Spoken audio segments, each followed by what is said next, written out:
Hi, this is Sally Wood for Be Inspired, and this is a project I'm really dreading. The lady wants me to cut these two cushions in half to make four. That's not a problem. The trouble is the inside is feathers and they go absolutely everywhere. And when I made that comment to her, I don't think she actually understood the magnitude of feathers going everywhere. But we will have a look and see what we can do and see if we can make it as tidy as possible.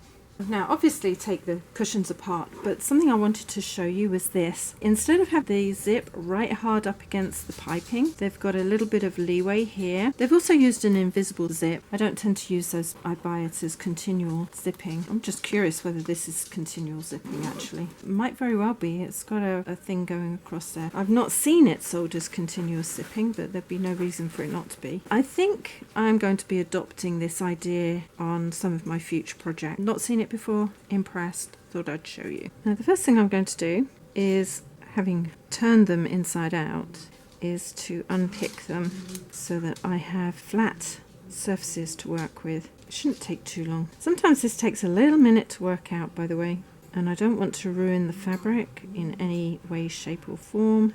I've folded my seams together. Also make sure that the fabric's going in the right direction. If it's not, then you're going to have things going the wrong way. I've put my first nick in there, and I did the same on the other side, like that. And when I came to this side, there was already a mark there, which I cannot use, so I put a little V in instead. And all I'm going to do is fold that in half, like that, and there, and pull it apart firmly. This is not to move. And I'm going to cut along this fold, which will give me halfway along this cushion cover. Now I'm doing it this way because I want both sides to have the pile going down. If I just folded it, then one side it will go up and one side it will go down. So that's that one done. I'm also going to do it the same way with this one, even though it already has a zip in it. So seam to seam, like that, and mark it exactly the same way, and the same on the other side. Now the first thing I've got to do is put these corners in, and the reason is I can't take them out because they've been clipped back, so I've got to put them back in. So they're actually 1.5 inches. So the best way to do that, because it's a triangle, now I know I've got that cut out, to measure 1.5 inches in from the outside edge, like that, and where this point is here should be 1.5 inches, and it is. So there you go. I'm going to pop that under here, hold it with my finger, make sure the raw edges are together there. Always work from the outside edge to the center. If this is going to move, you'd much rather it moves here than out there. Just try to remember that. And then go forward and back at the start and then here at the end. I'm also going to do it on a 3.5. There's the first one. Cut the excess off. But I'm going to do them in pairs, so this is the other side of this one. So once each pair is done, I'll stack them up and go on to the next pair. Going to go to the next corner and do the same. Just try to keep everything in order. The reason I'm doing that is this pair might be slightly different to another pair, and again forward and back. Now with each set I'm going to put half of the piping, that's the piping case for that one, ends together on there, and half the piping as well. Each set has to be as close to exact as possible. So roll that out and then roll that together. That's the first one done, and then on to the next. Now when I undid the piping for this side, all of this came undone, so I'm going to just make sure that that goes back in, because I don't want it all coming back undone when it's being used. It's not going to be perfect because of the way it was done originally, and I don't want to undo everything. Make sure the fabric underneath is flat, that the zip is in place. I will reverse. That will hold it in place for now, which is the most important part. Now if you have a pile on the fabric, work out which way it goes. This is down, so this is where the zip goes. I'm going to halve the back like this, only because I don't have enough piping to go around. Like that. I've just made the piping up. It's easier if you do it that way. There's the center for the piping. I'll be sewing it this side, so I'm going to go from the center here to this top corner, and then round the side to the bottom corner, and I'm going to start sewing it on this seam here. I'll see how it comes in on the other side. The reason is I can always pull this fabric back and cut it in and twist it into the new seam here. That's my intent. Make sure your seam is flat. Well, in this case the seam is flat, so I'm going to continue that on round. I usually do it like in quilting, so I'd have both seams going one way and then the two seams going the other, and then the fabric butts up together and it holds it better. But in this particular case I've got them as open seams, so I'll do the same. Now I don't have very much fabric, so I'm actually only going to put a 1/4 inch seam allowance on, and this is just over 1/4 inch. So I'm going to run that along the raw edge of the cushion. It's on a number 5, and I'm just going to sew. So this is going to be opened like that. As I get closer, I'm going to make sure that that's still open, and again carry on going. They hadn't actually sewn this together, and I noticed on the originals that this fabric had kind of walked over and was barely caught in some places. As with some of the seams, they were right on the edge. As I'm going around it, I'm actually pulling out any stray bits of thread that were left in. So I come down this side, there's the end point here, and I'm just going to finish the piping on that seam. So it starts and it finishes on a seam. Now I'm going to do that to each pile so that I've got 4 fronts and 4 backs. The seam goes back that way. I'm going to start on the seam here with the outside edge of the piping running along the outside edge of the fabric. So to the end. And that's the second front done. Now I've got to do the other 2, find the piece that goes with that, which is here, and carry on. Now I'm going to be putting a zip along this lower edge, so I have cut back the piping cord so it's not so far in, and then I can turn the flange out on both ends. This is the bottom of here, and this is the bottom of there, so the pile is going down. Line up your corners like that, and I'm going to start a little ways around the side, just a little bit. Line up the raw edges. So what I'm going to do with this flange is pull it out to the side like that, and I'm going to sew round and hopefully give it a 1/2 inch seam allowance to about here so I can put the zip in. So I'm going to come just over where this fabric comes out underneath. It would just be twisting. I'll do forward and back. So what it looks like on this side is like that. Now I'm going to put the other side in. This is very important if you're going to put a zip in. If you're going to hand sew it shut, that's a different thing altogether. So again, line up the corners like that, raw sides out, and again pull this out. The end of my piping comes to about there, and then it pulls out. Sew that in, and again give it a 1/2 inch seam allowance, and then reverse. Just make sure you do a reverse even if you can't get very far. I'm going to just check this side too. Now for the zip. So I've sealed that end, and you can see where the flange of the piping will go under, and I did the same on the other end like that. With my continuous zipping, slide all of this underneath like this. Now what I tend to do is I fold the flange the other way, it takes a bit of the bulk out, and I'm going to put the zip as high as I can up because I need to over sew that. The other thing that you need to remember is to fold the raw edge where you're going to put the zip over 1/2 inch. So with all of that in mind, the raw edge of the fabric runs with the side of the zip. It should be a good 1/2 inch. Pop that down. I've got it on a 4 and start sewing.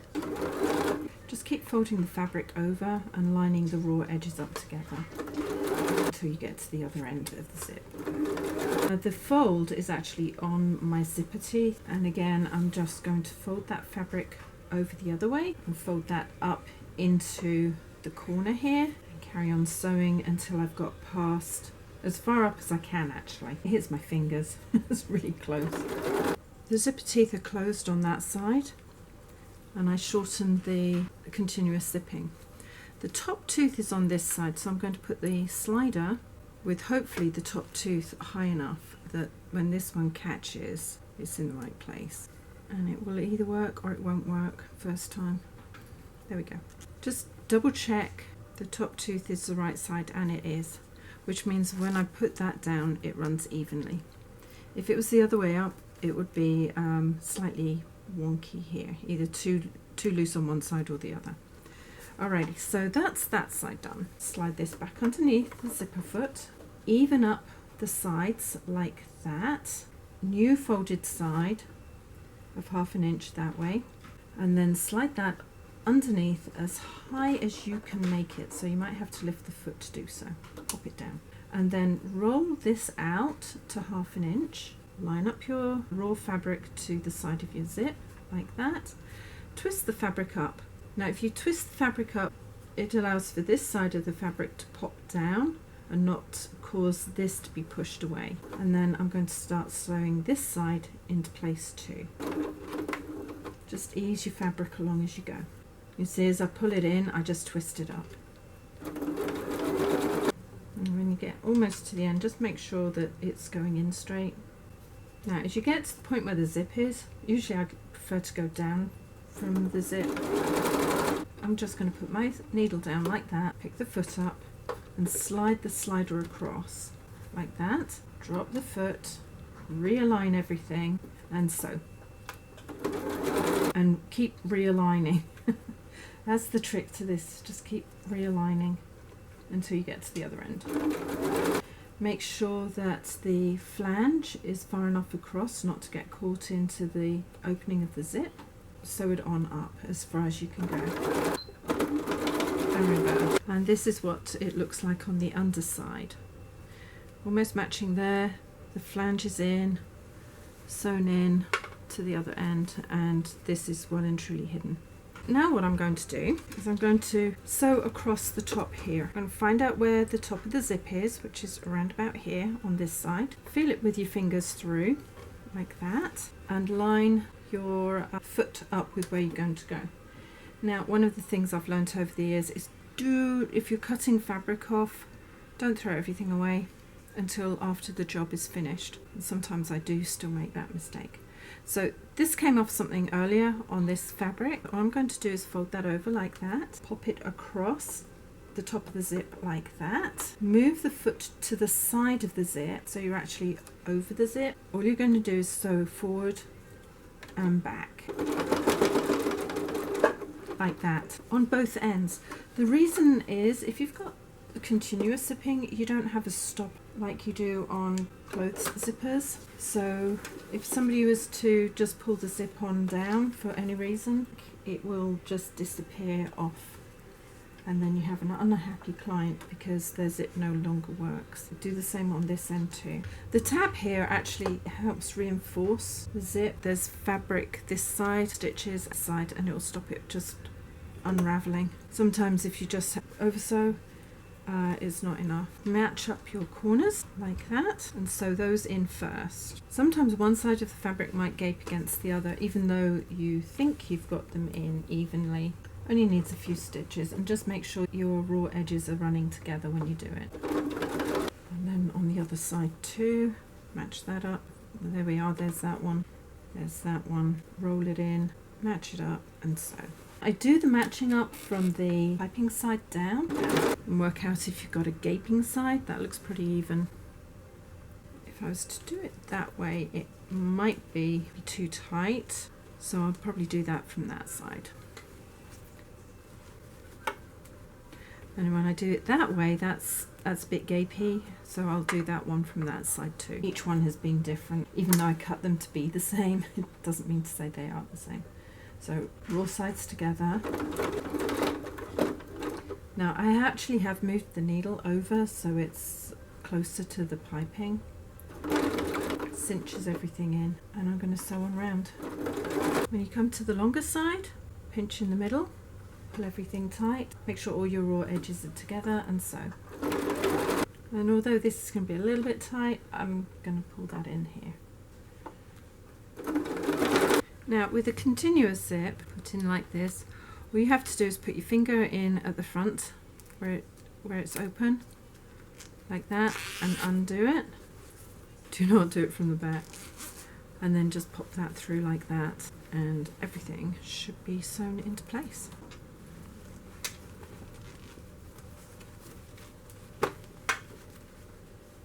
And tight with a bit of luck.